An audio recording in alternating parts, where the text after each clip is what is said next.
జంగామ జిల్లా పాలకుర్తి మండల కేంద్రంలో దేశవ్యాప్త కార్మికుల సమ్మెలో భాగంగా ప్రజా సంఘాల ఆధ్వర్యంలో భారీగా ర్యాలీ నిర్వహించారు. అనంతరం వ్యవసాయ కార్మిక సంఘం జిల్లా అధ్యక్షుడు సింగారపు రమేష్ మాట్లాడుతూ కేంద్రంలో నరేంద్ర మోడీ ప్రభుత్వం 9 సంవత్సరాలుగా కార్మిక చట్టాలను కాలరాస్తూ 4 లేబర్ కోడ్లాగా మార్చిందని మండిపడ్డారు. ఇప్పటికైనా రద్దు చేసిన కార్మిక చట్టాలను అమలు చేయాలని, కార్మిక కనీస వేతనాలు 26,000 ఇవ్వాలని, 8 గంటల పని దినాన్ని అమలు చేయాలన్నారు.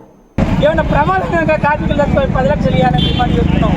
ఒకవేళ ఈ డిమాండ్ కనుక అమలు పెట్టకుంటే మరి ఈయన ఈ మధ్యకాలంలో అనేక రాముడి పేరు చెప్పుకొని మీరు యూట్యూబ్లో ఛానల్లో చూశారు, వాట్సాప్లో చూస్తున్నారు.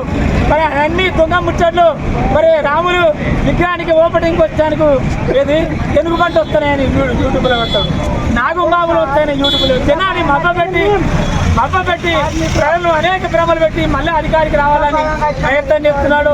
మోడీ మన యొక్క హక్కులను కాలరాస్తే నిన్ను గద్దెతిస్తామని చెప్పి అది చేస్తూ మీరందరూ కూడా మళ్ళీ ప్రత్యేకంగా ఈ యొక్క సమ్మెకు హాజరైన ఈ కార్మిక సంఘాల అందరికీ నాయకులకు కూడా ప్రత్యేక ధన్యవాదాలు చెప్తూ